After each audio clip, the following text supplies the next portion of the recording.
Bah, j'avais 17 ans, je passais le bac, mais j'étais avec des gars qui avaient 35, 36 ans, qui a fait 2 fois les jeux, qui étaient champions du monde. Il y a eu pas mal du coup de frustration avec les jeux dans tout ce que j'ai fait, comment je m'étais préparé. Et du coup, l'année 2025, j'avais qu'une envie, c'était de tout casser tout simplement. Quand t'es jeune, bah, on accepte que tu fasses des erreurs, on accepte qu'ils soient un peu fougueux et que tu fasses des conneries. Et l'année dernière, je me dis bon allez, t'arrêtes de faire le petit con, tu vas te mettre dedans et tu vas prendre les choses en main et t'arrêtes de trouver des excuses parce que t'es jeune et ça a payé. Maintenant, il va falloir continuer comme ça. Champion du monde de kayak slalom en 2025, en solo mais aussi par équipe, médaillé d'argent aux Jeux Olympiques de Paris. Aujourd'hui, je suis très heureux de recevoir Titouan Castric.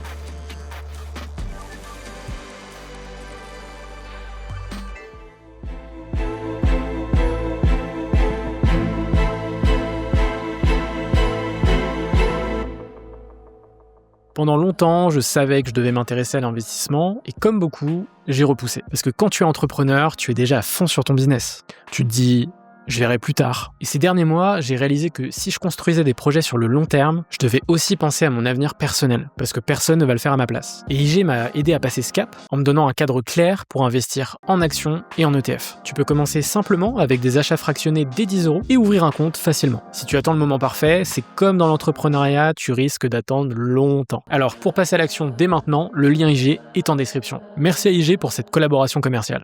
En kayak slalom, tu as 90 secondes, pas plus, pour prouver qui tu es. Une porte mal négociée et tout s'écroule. Lui, à 21 ans, il a appris à maîtriser le chaos. Champion du monde de kayak slalom en 2025, en solo mais aussi par équipe, médaillé d'argent aux Jeux Olympiques de Paris, né à Saint-Malo. Aujourd'hui, je suis très heureux de recevoir Titouan Castric. Salut Titouan, comment ça va ? Salut, ça va bien et toi ? Très bien. Bienvenue sur Serial Entrepreneur. Je suis très content de te recevoir sur le podcast. On va évidemment parler de ta carrière de sportif de haut niveau. Mais j'aimerais démarrer avec une première question, de savoir dans quel environnement est-ce que tu as grandi ? Mes deux parents sont kayakistes, donc forcément j'ai tout de suite été baigné. Et après, environnement plutôt classique, en Bretagne, du côté de Rennes. Donc, une maman qui a fait les Jeux Olympiques. Ouais, c'est ça, une maman qui a fait les Jeux Olympiques. Donc, je vais pas dire qu'elle m'a vite mis dans le bain de la compétition, mais j'ai toujours eu envie de faire du kayak grâce à eux et ils m'ont emmené un peu partout. Donc, c'est en partie grâce à eux que j'en suis là. Est-ce que tu te souviens de tes premières passions ? Je pense qu'il y a eu le dessin un peu. Ouais. Le dessin et... Plutôt artistique ? Ouais, artistique, mais au final, ça a pas trop duré. Franchement, je dessinais partout et au bout d'un moment, d'un seul coup, j'ai switché sur le sport. Mais ouais, c'était plutôt artistique. Et après, je pense, j'étais bien génération Internet, YouTube et tout ça. Ouais. Et je me souviens, je faisais que de regarder des vidéos YouTube en cachette quand j'étais petit.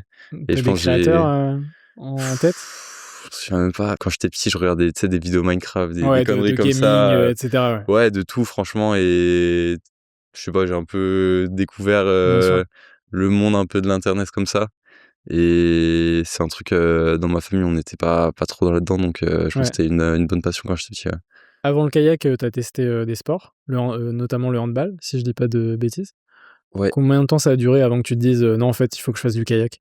Un petit moment quand même. Hein. J'ai fait athlétisme, natation, tennis de table.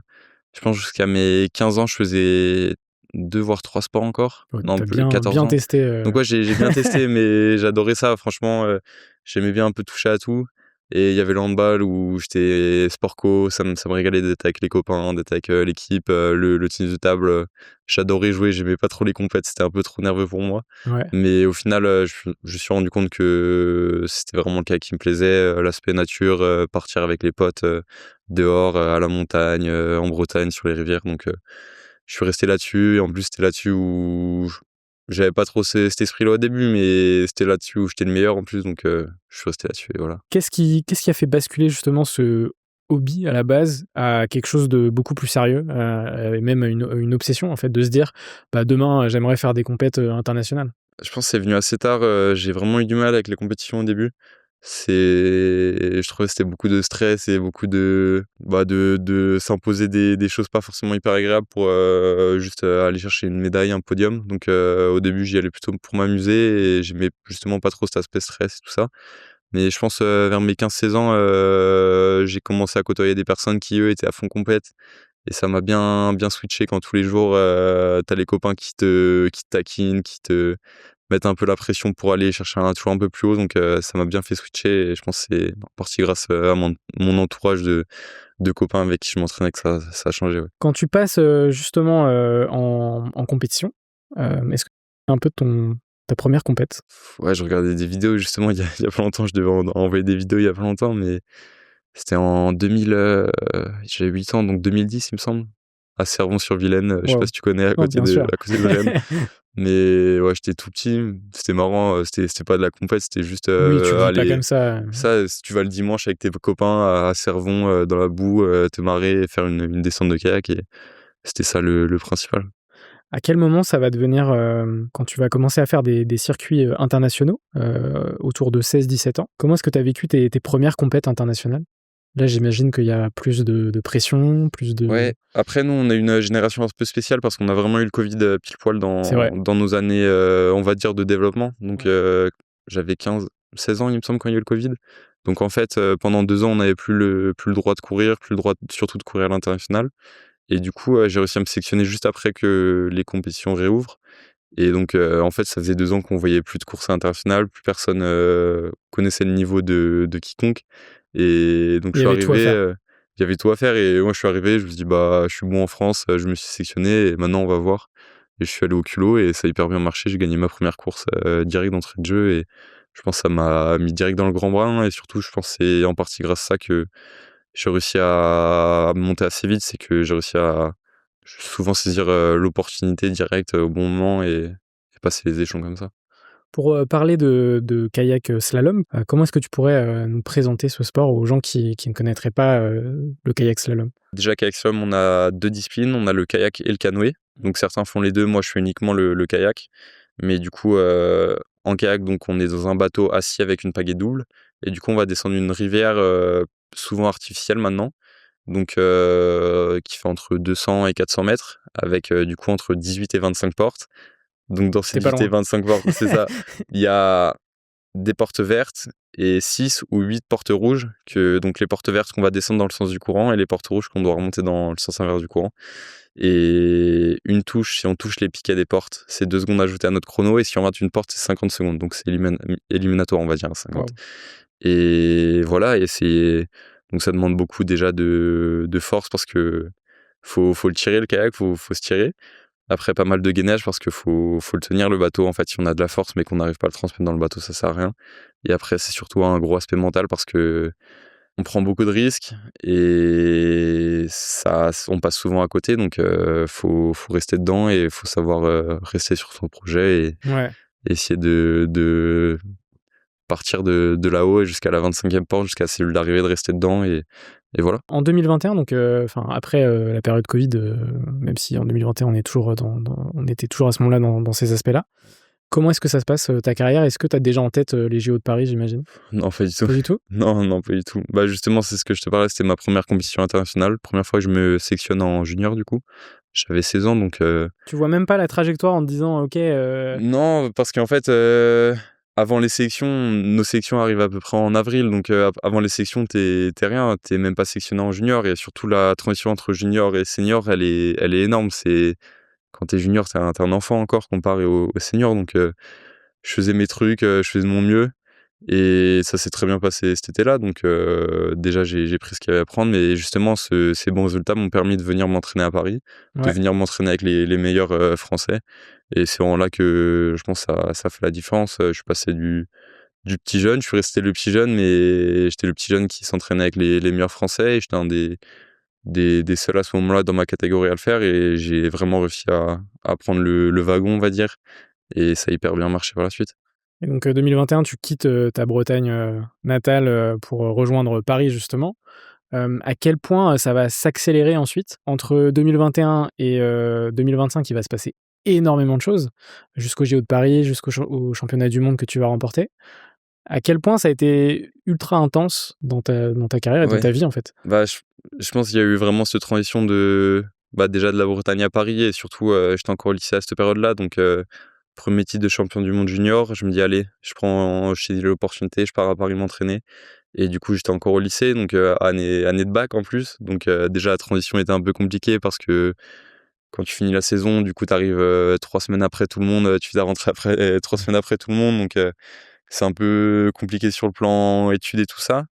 Mais en fait, j'avais que ça à faire. J'ai fait du bateau et après j'allais en cours et ça s'est hyper bien passé au final. J'ai bien été aidé Et je pense, comme je te disais, s'entraîner avec les meilleurs Français, ça m'a vraiment C'était un booster. ouvert des portes et surtout ça m'a ouvert les yeux que j'avais la sensation que j'en étais capable et toute l'année je me dis: «Allez, j'en suis capable» et du coup justement, j'étais encore junior cette année-là, mais du coup à ces sélections équipe de France, j'ai réussi à me sélectionner chez les grands.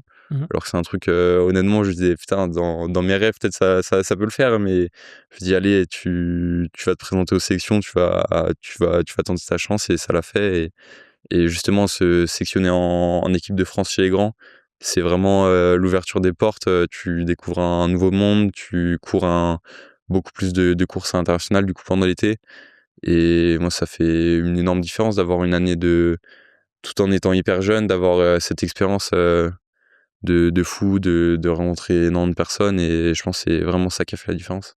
Comment tu l'as vécu cette première sélection en équipe de France? Ah c'était la fête, c'était la grande fête. Bah, j'aime pas le dire, mais c'est un peu un petit exploit quand t'es junior de sélectionné chez les grands, ça arrive, très, très rarement. Je pense que c'était pas arrivé depuis 10 ans donc déjà c'était exceptionnel pour moi, pour la Mmh. famille et tout ça. Mais surtout après toute la saison en fait, j'avais 17 ans, je passais le bac, mais j'étais avec des gars qui avaient 35-36 ans, qui a fait 2 fois les Jeux, qui étaient champions du monde. Tout l'été, tu discutes avec des mecs comme ça, qui sont inspirants, qui donnent des petits tips ou justement qui t'en donnent pas, mais tu vas les chercher. Tu senti que ton état d'esprit, il s'est développé beaucoup plus rapidement justement en côtoyant aussi des Ouais, athlètes, carrément. C'est côtoyer les gens, courir un maximum de courses. C'est tout ce méli-mélo et en fait, je suis sorti de la saison, je pensais pas au jeu, mais juste j'avais vécu une saison de fou. J'ai vécu une expérience et surtout c'était que du bonus en fait. ouais. J'ai réussi à nouveau regagner chez les jeunes, mais du coup en plus j'avais la saison senior où en fait, j'étais tout petit et honnêtement, j'arrivais sur les cours, je me dis: «Mais là, je vais me faire éclater», mais en fait, j'y allais, mais j'étais trop content d'aller me faire éclater. C'était que du bonus, donc je faisais de mon mieux et ouais, c'était un été c'était trop bien. J'ai kiffé mon été, j'ai eu mon bac, donc tout allait pour le mieux. Donc ça, c'était en 2022? 2022, c'est ça, Ouais, 2022. c'est ça Qu'est-ce qui se passe, après? et donc du coup, 2022-2023, c'était les sections olympiques, donc là, après l'été 2022, j'ai repris l'entraînement. Je me suis rendu compte que je commençais à être, un des meilleurs français et que du coup, il y avait peut-être moyen par contre d'aller de sélectionner aux Jeux et au final, c'était une année plutôt compliquée, année post-bac, j'ai complètement foiré ma transition dans les études sup. Tu voulais faire Donc quoi? je voulais faire, de l'économie. OK. J'ai fait une licence d'éco et gestion et ça s'est pas du tout bien passé. J'ai fait un mauvais choix. Déjà, j'avais pas très bien regardé dans Parcoursup, donc j'ai Ce qui bien arrive, fait hein. ouais, ce qui arrive, mais franchement, j'étais un gland. En fait, j'étais pendant justement en 2022, j'étais sur ma saison pendant les choix Parcoursup et je me souviens très bien, j'étais juste avant un entraînement, je regardais les trucs. Je voulais faire STAPS ou de la géo et au dernier moment, je me dis: «Putain, de la petite l'éco là, ça me régalerait». J'ai bien kiffé l'éco au lycée. Au final, c'était un mauvais choix donc j'ai un peu galéré là-dessus et du coup, je savais que mes parents m'ont toujours répété que fallait pas avoir tous ces œufs dans le même panier et du coup, cette année-là, j'ai foiré, niveau universitaire et du coup, je me disais: «Putain, il me reste plus que la kayak, faut pas que je foire» et du coup, ça m'a mis bien la pression et j'ai bien explosé au cours de l'année et au final, j'ai réussi, aux sections à un peu retomber sur mes pieds et ça l'a fait, c'est passé et du coup, en 2023, c'était la grosse année parce que justement, il y avait les sections olympiques Mmh. et nous, du coup, faut savoir qu'on a le droit qu'à un seul bateau par catégorie aux Jeux. Donc faut vraiment être le meilleur français pour se sélectionner et donc c'était la grosse bataille parce que dans l'équipe de France, il y avait du beau monde donc toute la saison, on s'est bataillé. Au final, j'ai réussi à me sélectionner donc c'était pas ma plus belle année mais ça a résulté avec une sélection olympique donc au final, je vais pas dire que c'est le principal parce que si je Mais tu étais pouvais frustré sur le plan perso, avec, ouais, tes études? sur un peu tout, même dans la manière où je me suis entraîné et tout ça, j'étais pas très fier et très content de ce que j'avais produit Une toute fin l'année. d'année plutôt énervé, en fait? Donc énervé, ouais, énervé, pas énervé, mais Oui, un peu mais déçu, frustré, mais OK. frustré, ouais, c'est ça. Malgré cette sélection? Et ouais, malgré cette section, après, mine de rien, la section, c'était un truc de fou. Tu te rends compte que tu vas courir le jeu. En plus, j'étais encore très, très, très jeune et on avait une super équipe, donc j'étais hyper excité et je savais qu'il y avait pas mal de trucs à changer, surtout. Et donc là, démarre, tout un programme de prépa? C'est ça. Donc on était sectionnés 8 mois avant les Jeux, donc on était quasiment les premiers sectionnés, de la délégation française, donc on avait pas mal de temps pour se préparer. Donc C'était un avantage, mais à la fois, en 8 mois, tu as bien le temps de faire monter la pression.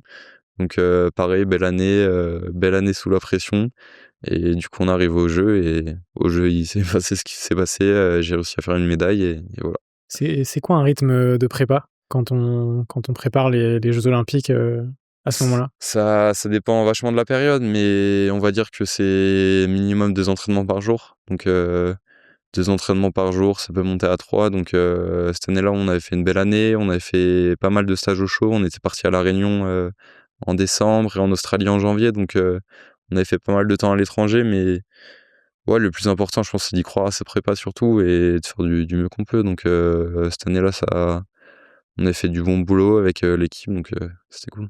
Les sessions généralement d'entraînement, ça dure combien de temps? On va dire 1 heure et demie. 1 heure et demie en Par jour? gros, non, 1 heure et demie par session, donc on en fait 2, donc OK. souvent c'est 1 heure et demie Donc le 3 heures matin, une par heure et jour, demie c'est ça à peu près. Donc en fait, on fait un sport où c'est vachement physique et quand ça se dégrade fort parce que, bah, quand tu commences à plus avoir d'énergie, bah, tu as le facteur eau et courant qui pousse fort et du coup, bah, si tu arrives plus à un peu dominer, cet aspect-là, ça devient vraiment un peu pénible donc faut justement garder un peu le curseur, à beaucoup s'entraîner mais pas passer trop bas en termes d'énergie pour pas faire des trucs qui servent à oui, rien et pas se blesser, pas se potentiellement, blesser et surtout pas juste, ramer pour ramer et faire des trucs qui servent à quelque chose tout simplement donc c'est à peu près 3 heures par jour et après on a pas mal de prépa physique donc tous les jours on est renfo sur l'eau et après en plus de ça on ajoute, du renfo coup en pas mal de salle, muscu, c'est ça, du ouais, renfort en salle, de la muscu, de la prépa physique générale, course à pied et tout ça donc ça fait vite, des semaines à 20-25 heures d'entraînement donc c'est pas et forcément énorme comparé à d'autres sports mais ça reste, bonne ouais, charge. c'est déjà pas mal. C'est déjà pas mal. Et à côté, en termes de nutrition, est-ce que tu étais accompagné sur ces sujets ou pas forcément? Moi, j'étais pas trop accompagné à cette époque-là. Après, j'ai des parents, bien sportifs, donc je pense que la nutrition, c'est Tu pas avais déjà mal, des bonnes bases? ouais, ça, c'est un peu de l'éducation souvent quand même, la nourriture, j'ai l'impression. J'ai des parents qui m'ont toujours, bien nourri et j'ai toujours bien inculqué ça, donc je pense que je suis pas forcément, déjà, j'ai de la chance, je prends pas trop de poids, je peux me permettre d'être gourmand et tout ça, donc non, c'est pas forcément un aspect où en kayak, en tout cas, on fait gaffe à notre poids, mais on est plutôt des profils vu qu'on passe quand même pas mal de temps sur l'eau, on n'est pas forcément des profils à compter les calories et tout ça, donc Ouais, voilà. OK. On va revenir sur les JO parce que Ouais. tu me l'as résumé hyper vite, voilà, j'ai pris une médaille. Non, ouais, non. Tu as été médaillé d'argent, aux JO de Paris, donc ce qui est quand même assez incroyable. Comment est-ce que tu as vécu ces Jeux olympiques de Paris, tu vois? Bah, comme je te disais, je pense qu'on avait moi, toute l'année, je me suis dit: «Te mets pas la pression, tu jeune, c'est tes premiers jeux, tu vas y aller, tu vas croquer à pleines dents», mais au final, Oui, tu l'as je forcément. me force au final, je me suis pas mal mis la pression, j'ai l'impression et je les ai bien vécus, mais j'étais pas loin de l'explosion souvent, j'ai l'impression. OK. Donc par exemple, juste avant les courses, 4 jours avant les courses, je commençais à avoir mal à l'épaule. Ça m'était jamais arrivé, 2 jours avant les courses, j'arrivais pas à monter plus, le coude que ça, donc plein de petits trucs comme ça. Pareil, un mois avant, sur les dernières courses de préparation, grosse mal à une côte, grosse inflammation, impossible de ramer pendant 2 semaines. Plein de trucs comme ça qui m'étaient jamais arrivés de ma vie et je Tu pense sens que que c'est le cerveau c'est le qui cerveau, en fait, qui te dit, je sais pas s'il te dit stop ou il essaye de te prévenir, mais en tout cas, je pense que tu jamais prêt, en fait, pour les jeux.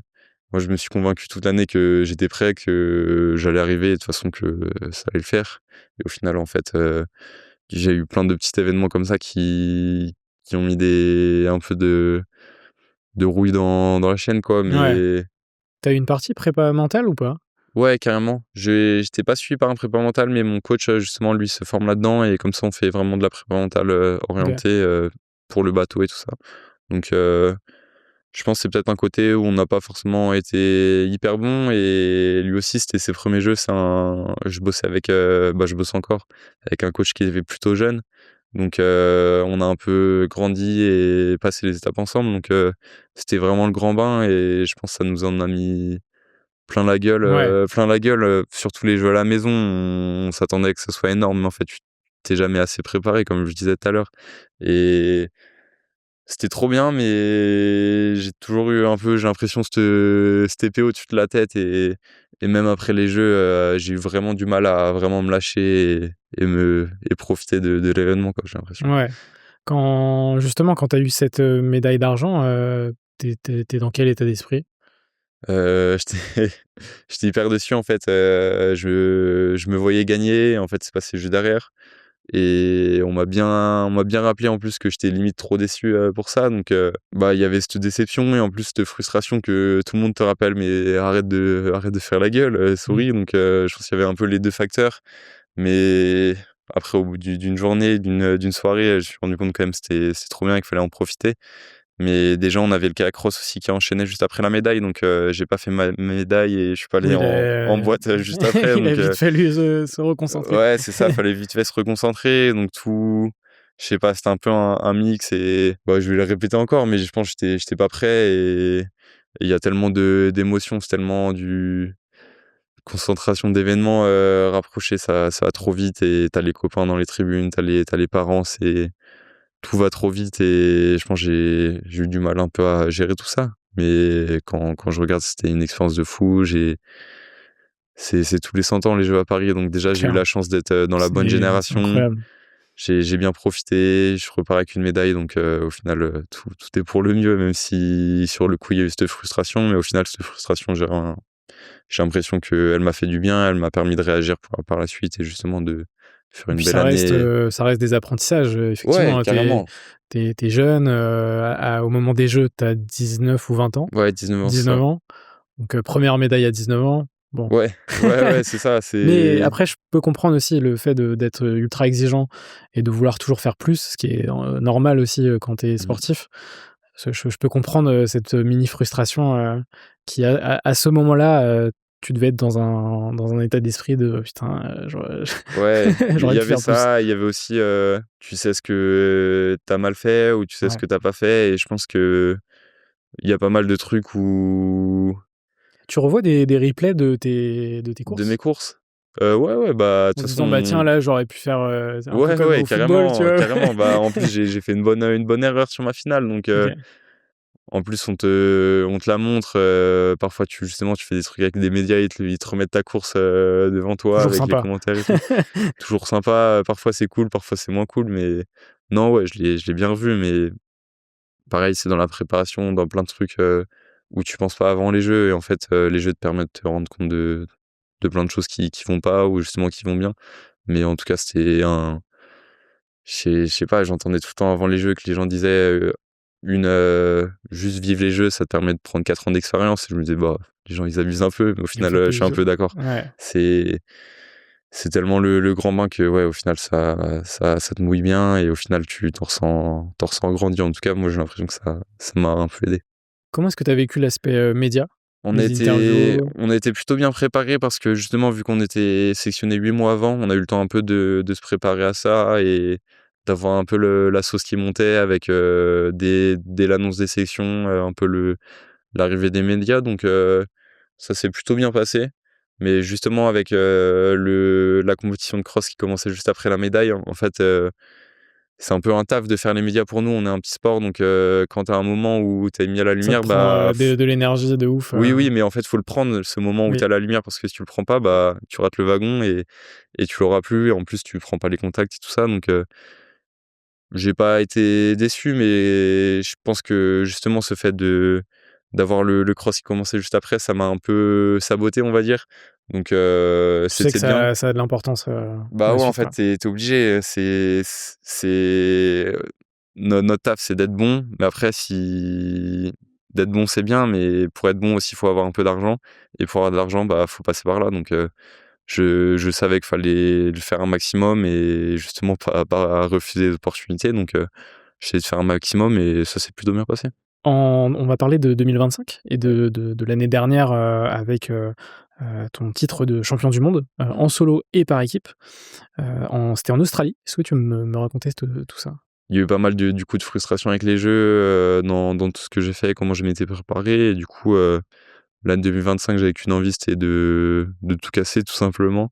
Donc toute l'année, on est parti à fond, on a jamais aussi bien bossé de ma vie, je pense, pour le bateau, donc je savais que j'avais mis l'énergie et les choses en place Et toute la saison, ça s'est hyper bien déroulé. On avait les mondiaux en toute fin de saison, donc on a eu 5 épreuves de Coupe du monde, des championnats d'Europe, avant.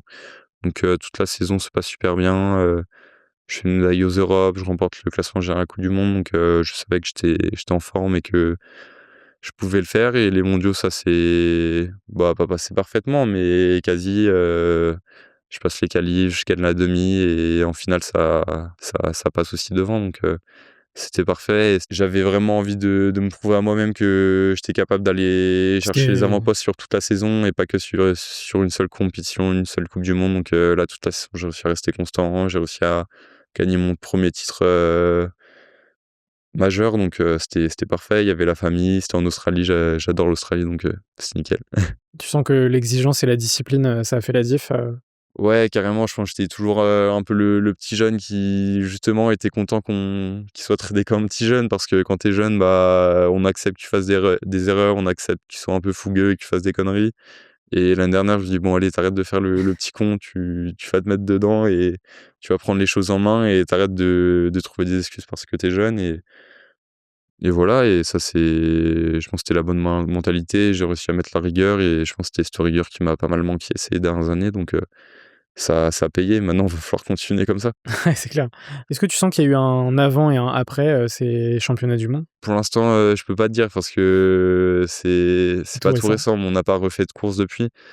Mais il y a surtout eu un avant et un après jeu, au niveau de ma vie plus en général, avec justement ces médias, les sponsors et tout ça.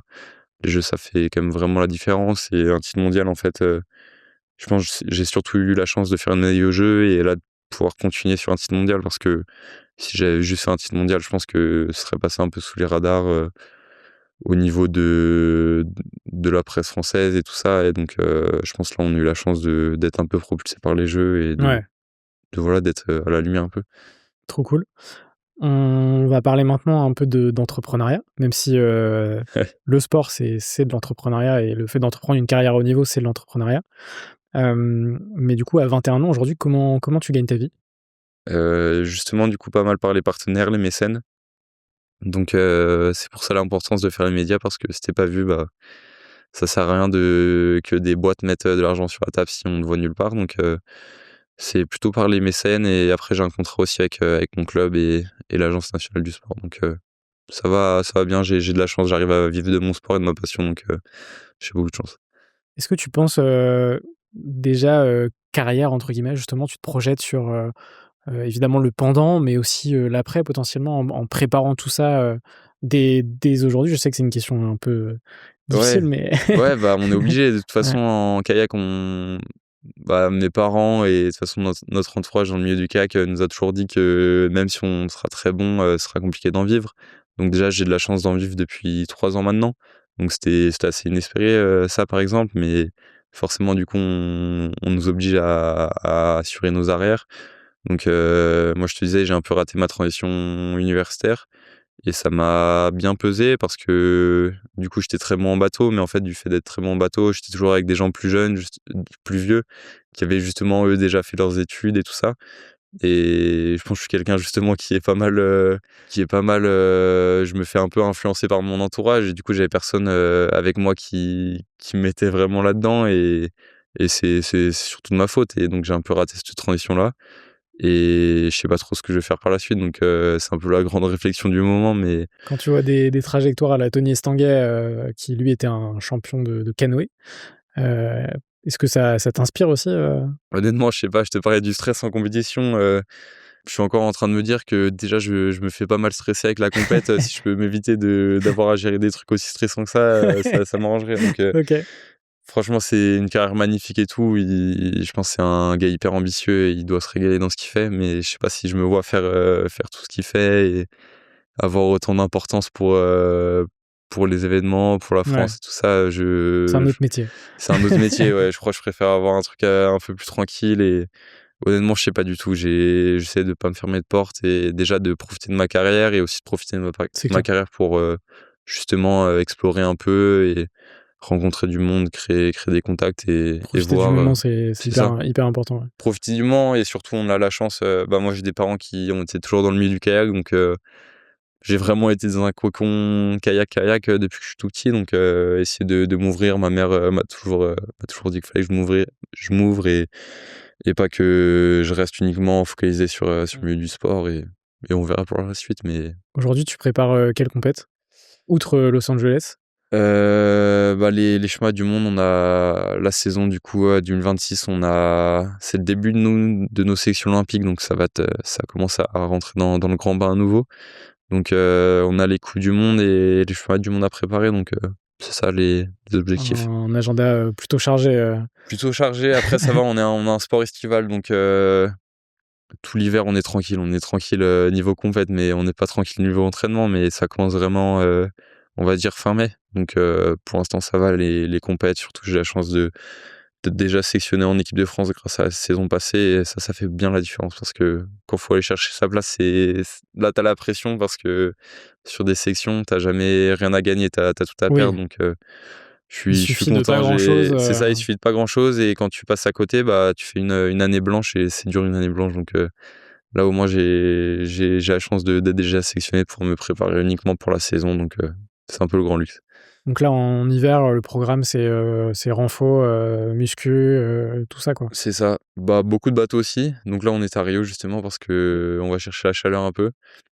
C'est pas facile de s'entraîner sur l'eau tout l'hiver, donc on le fait, mais si t'as les financements pour partir au chaud, bah tu le fais.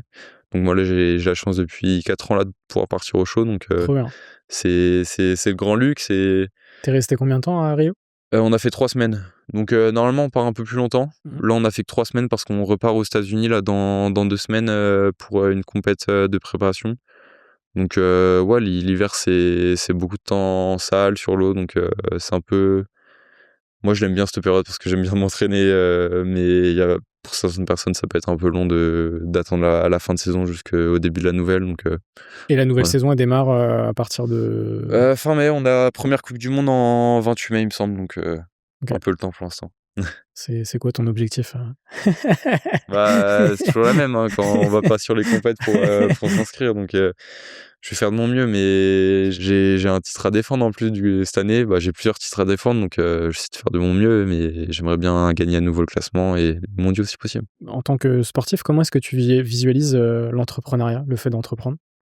Bah, justement, aller chercher des mécènes et tout, on raconte beaucoup qu'il y a pas mal de parallèles et tout ça. Donc bah, c'est sûr qu'il y a beaucoup de parallèles. C'est notre projet, c'est un projet comme les autres, donc c'est un peu notre bébé. Et il me semble qu'ils utilisent souvent la comparaison avec la paternité Ouais. dans les boîtes. Donc moi aussi, je vois un peu ça comme mon petit bébé. Ma carrière, j'essaye de bien l'élever et qu'il ait une belle vie. Mais ouais, honnêtement, je suis pas sûr d'avoir la fibre entrepreneuriale du tout. Mais c'est un truc pareil, un domaine où je me dis en fait, on est un peu plongé dedans avec le sport, donc pourquoi pas un peu explorer Ouais, cette facette. carrément, trop cool. Et ben écoute, on va pouvoir passer à la dernière partie du podcast avec des petites questions rapides Carrément. de fin d'épisode. C'est quoi selon toi la discipline la plus sous-estimée? En fait, je pense qu'on a un sport pas forcément hyper télégénique, c'est cool, moi j'adore et tout, mais en fait, tu mets des gens qui connaissent rien devant du catch-slalom, ils s'ennuient au bout de 5 minutes, donc je comprends que ça a du mal à passer. Et surtout, on a le K-Cross qui est arrivé et je comprends que aussi ça, c'est bien plus facile à digérer. C'est un peu comme si tu donnais un McDo ou un repas gastronomique à un enfant de 8 ans, quoi. Il va plutôt aller vers le McDo, c'est simple, il comprend facilement, ça lui fait plaisir. Ouais. Donc, je sais pas si c'est sous-estimé, mais forcément, on aimerait tous que ça soit plus connu, que ça soit plus reconnu. Mais bon, il y a tellement de sports, au bout d'un moment, faut aussi accepter que tous les sports ne peuvent pas Oui, être regardés il y a par des des millions plus de visibles, personnes. des moins visibles, ouais, Donc c'est comme ça, mais sport sous-estimé, franchement, je sais pas, il y a plein de beaux sports, mais c'est difficile d'en donner un. ce que les gens ne voient jamais sur un athlète de haut niveau. Après, il y a tellement de trucs. Après, j'ai l'impression que justement, avec les réseaux sociaux, les gens justement arrivent vraiment plus à comprendre comment ça marche le sport du niveau et justement à comprendre les backgrounds un peu des sportifs, mais je pense qu'ils voient pas, c'est plus l'implication mentale au quotidien. En fait, on fait du sport, on va sur l'eau, le matin, l'après-midi, mais on y pense, souvent toute la journée, quand on va se coucher, tout ça et c'est pas uniquement, parce que tu vas faire 1 heure et demie de bateau ou 1 heure et demie de muscu l'après-midi que ça a bien marché, en fait. C'est C'est clair. tout ce que tu mets dedans, toute la réflexion que tu mets dedans et en fait, on n'est pas dans un manga. C'est pas parce que tu fais 10 000 heures d'entraînement que tu vas être meilleur que les autres. Tu peux faire 5 000 heures, d'entraînement que moins qu'un autre gars, mais si tu as réussi à mettre un peu plus de sens que lui, bah, ça a mieux marché. C'est quelque chose de global. C'est global, c'est ça. Le plus grand mensonge sur la performance? Je pense qu'il y a des personnes, qui n'y arriveront pas tout simplement. Tout le monde ne peut pas réussir, c'est comme, les sports, tout le monde ne peut pas Ah oui, non, tous mais les c'est une sports ne peuvent évidence. pas avoir Moi, la même place que le foot. tu me mets dans un kayak, Non, mais c'est c'est pas ça, mais en fait, il y a qu'une seule personne qui va gagner les jeux tous les 4 ans, donc faut pas se dire que tout le monde est capable, tout le monde peut tenter sa chance. Mais au bout d'un moment, il y aura qu'une seule personne et le seul truc qu'on peut faire, nous, en tant qu'athlètes, c'est de faire du mieux, mais c'est pas parce que tu mets tout en place que ça va réussir, donc Ouais, c'est clair. accepter que ça peut mal se passer, mais c'est ça aussi qui fait la beauté du sport, on sait pas ce qui va se passer, donc Franchement, c'est partout pareil. Enfin, partout pareil, ouais. dans le sport, dans l'entrepreneuriat, c'est exactement la même chose. Est-ce que le sport t'a appris que l'école ne t'aurait jamais appris? Je pense les relations sociales. Ouais. Moi, c'est ça qui m'a mis dedans dans le sport, j'avais envie d'être avec les copains, sur l'eau, au handball et tout ça, c'est moi qui m'a mis dedans et après en fait, quand tu fais du sport de haut niveau, tu te rends compte qu'il y a une grosse partie de communication et de relations sociales.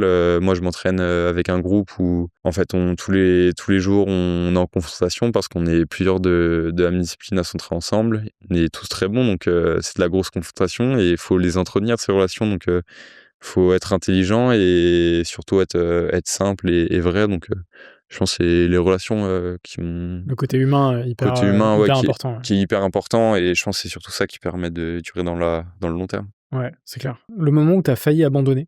Est-ce qu'il y en a eu un? 2023, je pense justement. J'aimais plus trop ce que je faisais, j'aimais plus trop, ouais, qui j'étais à cause, du bateau et tout ça, donc j'avais un peu envie d'arrêter et au final, Comment t'as fait pour te remettre dedans? honnêtement, j'ai eu un peu de la chance.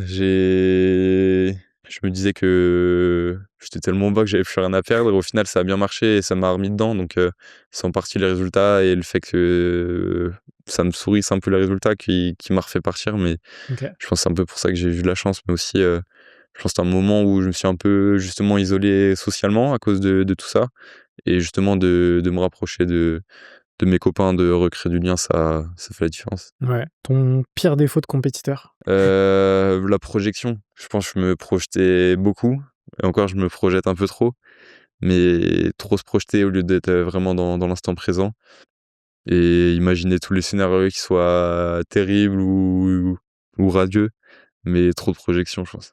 Est-ce qu'il y a une question que tu aurais aimé que je te pose, mais que je ne t'ai pas posée?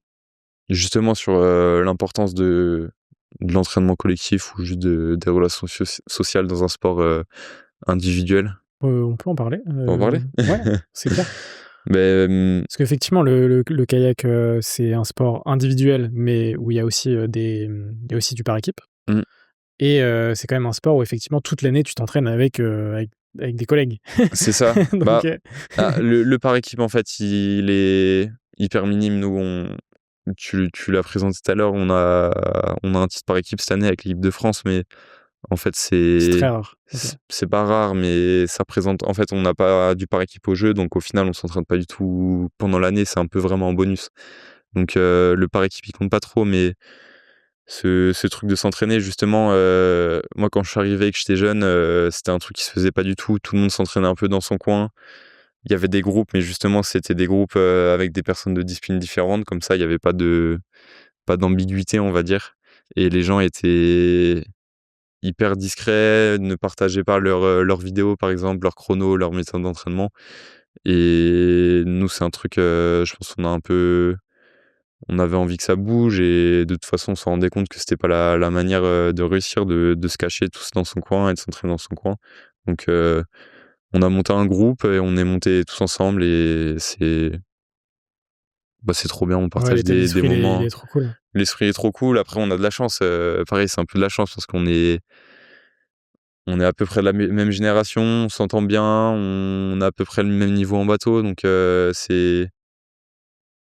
les c'est planètes se une sont ouais, alignées. les planètes sont alignées un peu donc Sur ça, je pense qu'on a eu un peu de la chance, mais ouais, c'est un truc, je pense que je serais jamais arrivé là, sans ce groupe-là, donc Ouais, hyper je important. suis hyper important et surtout je passe des moments trop bien avec eux, donc c'est Bah, cool. c'est tout l'intérêt de cette question, ça permet de faire un focus sur, quelque chose que j'aurais pu rater Ouais. et effectivement, c'est même si on l'a évoqué, rapidement, dans le podcast, bah, c'est effectivement quelque chose de très important, dans une carrière, donc même quand on est dans un sport, individuel. Serial entrepreneur, c'est hors format, hors norme. C'est quoi ta définition personnelle de hors norme? J'ai un peu de trucs différents, je verrais un peu le truc, prendre son chemin à soi Ouais, et vraiment faire son truc à sa sauce et s'inspirer, mais justement ne pas être un mouton et croire en ses choix et croire en sa méthode. Et après, il y a un peu ce truc hors norme, forcément des champions et des Bill Gates et tout qui arrivent à un peu tout transformer en or, j'ai l'impression. sortir des cases, traditionnelles.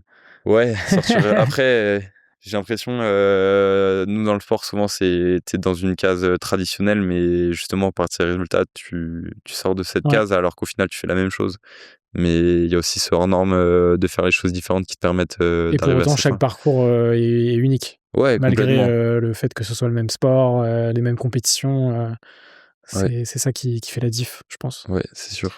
Pour, terminer ce podcast, qu'est-ce qu'on peut te souhaiter pour la suite? Que du bonheur, hein. La santé. Ouais, Non, la santé et après, c'est à moi de faire le taf de toute façon, donc vous avez beau me souhaiter, toute la réussite du monde, c'est à moi de faire le taf, donc souhaitez-moi, du bon travail et de me régaler sur trop bien. Bah, écoute, on suivra ça attentivement.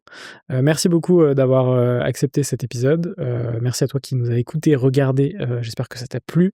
J'espère que toi aussi ça t'a plu, Titouan. carrément. Et Merci à puis, vous. bah, écoute, on mettra tous tes liens en description et à très vite sur Serial. Merci. Merci beaucoup.